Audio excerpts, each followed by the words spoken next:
And for me, the antidote was absolute just authenticity, expression, and transparency.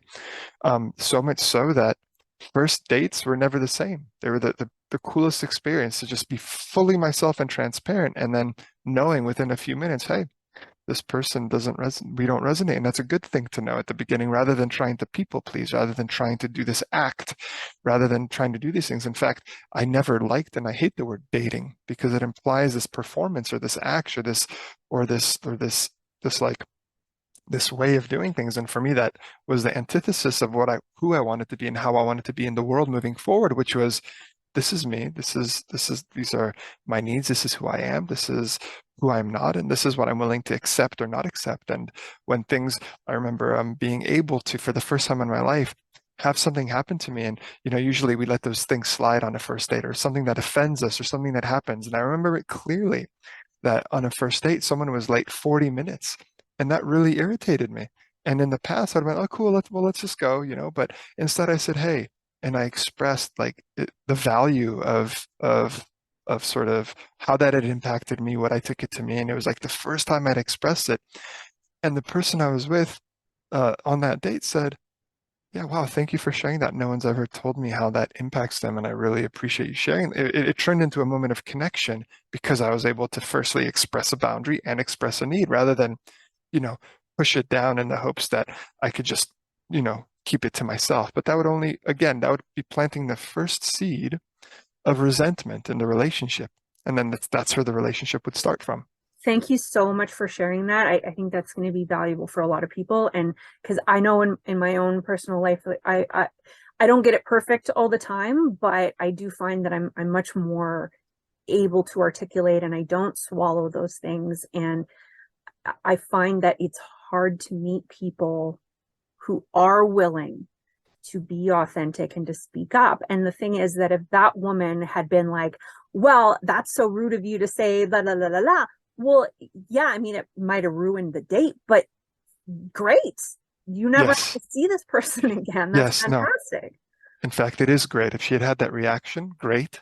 And because she was open and welcoming to it, great as well. I mean, both are great because we discover the truth of what's actually happening here. Because at that point in my life, I'd realized I want to meet someone that is transparent, open, communicative, vulnerable, and emotionally aware. How could I seek those things if I wasn't going to embody and practice them myself and lead the way in those ways and with those skills and qualities? So, yeah. Obviously it's wonderful that she responded so well.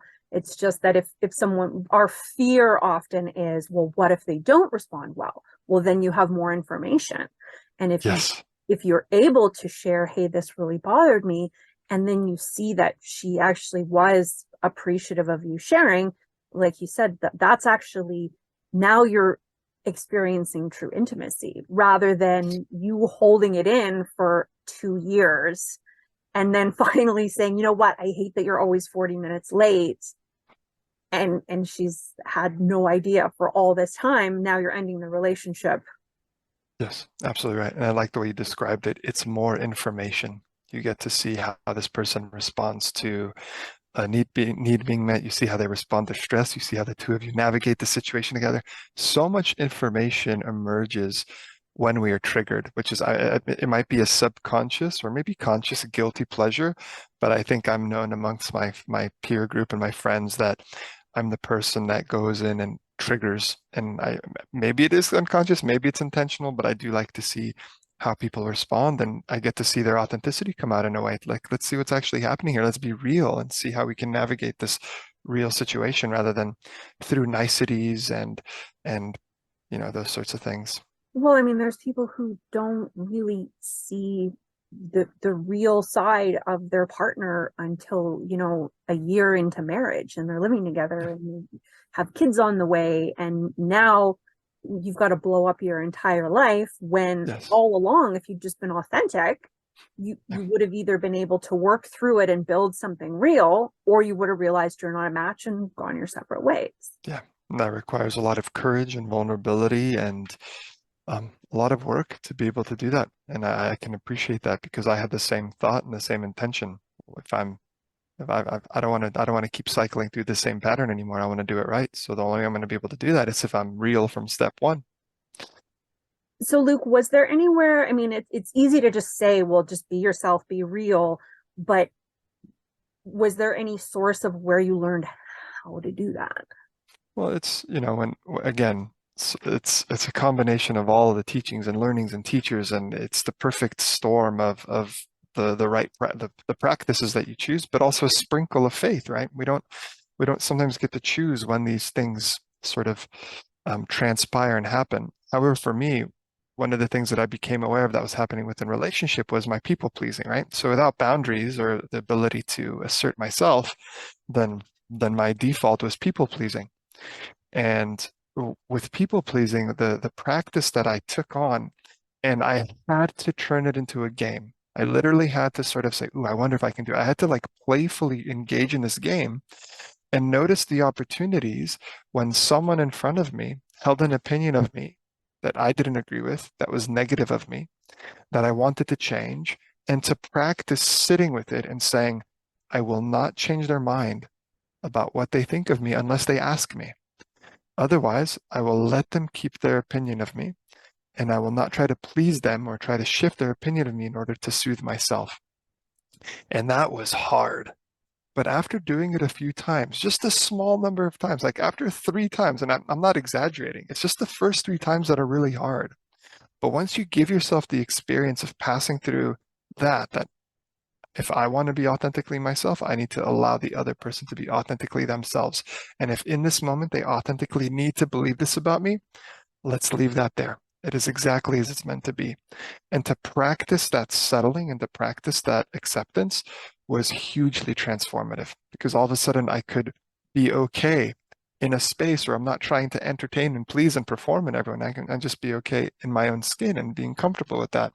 That was huge because that skill and capacity also translated into relationships and friendships. So it allowed me to be more authentically myself and show up and actually find real friendships rather than a wide circle of people that I superficial connection with. It actually turned into a small group of individuals who I forged deep connections with because there was this foundation of authenticity and vulnerability and expression. Thank you, Luke. I have similar experiences where I used to try, and if people had the wrong idea, I would go out of my way. I might spend all day trying to reassure them, no, this is like a misunderstanding. I'm not that person you're thinking I am. And usually at the end of the day, they still had that opinion. And I had invested all of this time and energy and just completely drained myself all in an effort to convince someone who I probably didn't even care about that much personally. So I imagine it's been a big time saver and energy saver for you. It has been for me. It's exactly what happened. You just have so much more energy to give to the relationships that do matter and the relationships that are showing up. Again, and it's also in line with many of the philosophies and the teachings that I've come across that we can't control these things, that we have the practice of acceptance. All these practices and teachings really come to the surface, even in a tiny little moment of someone having an opinion of you that you don't like. In that moment, all of these teachings have the potential of liberating and freeing us from our preconceived notions to really allow the present moment to be as it is, to really accept ourselves and to because if we held the belief that we are fundamentally good enough as we are, then that person's opinion doesn't affect us, and yet here it is affecting us. So again, it's this opportunity to feed a new belief, an opportunity to embody universal teachings that many of us would agree with if intellectually, but again, when we're faced with the emotional trigger in the moment, it's a little more challenging to practice, but well worth it if we can lean in.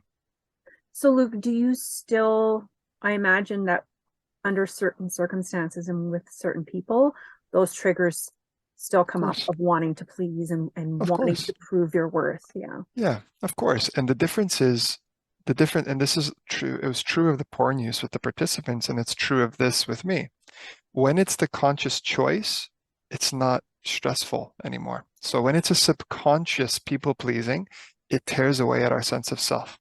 If we know who we are, and there's moments where I'm just like, you know what, in this moment, I'm choosing to do this. One of the environments is As a facilitator of CI, I'm genuinely motivated and inspired to really help and be present for every single participant. And that's the sort of the hat I put on when I'm a facilitator. In everyday life, in social situations, I'm far more detached from whether or not this person is going to accept me or not. It's easy to go to social situations and just be present with whatever almost comes my way, rather than trying to seek being accepted or seek approval, if that makes sense. So I suppose so it depends on context and whether or not I'm choosing and I'm conscious of that decision to want to please, because I think at the heart of who I am, I believe myself to be a kind, generous, giving person, but I want it to be my conscious choice to do those things rather than a subconscious reaction. So it transforms what I consider to be a weakness, which is people pleasing. And now I can almost say, well, I am a people pleaser, but I do it consciously when I choose to, and I enjoy it because I enjoy giving and serving others. Thank you. That actually brought up some realization for me. Thank you, because yeah, I find that I almost have this compulsion to do like the right thing or to help. And when I'm able to step back and sometimes even choose not to immediately offer help that I don't have the bandwidth to give, as one example, then if I am offering compassion or kindness or generosity, I'm doing it consciously, not compulsively. Yes, and there's a difference, and I think that makes all the difference, to do it consciously and compassionately rather than unconsciously, impulsively, compulsively. Yeah, it was a much more positive experience when it was conscious rather than compulsive, and they couldn't control it. Exactly right. Thank you. Sending you lots of love. If you enjoyed this video, give it a thumbs up. Make sure to subscribe and check out one of these lovely videos. Thanks for being part of this community, and we'll see you next time.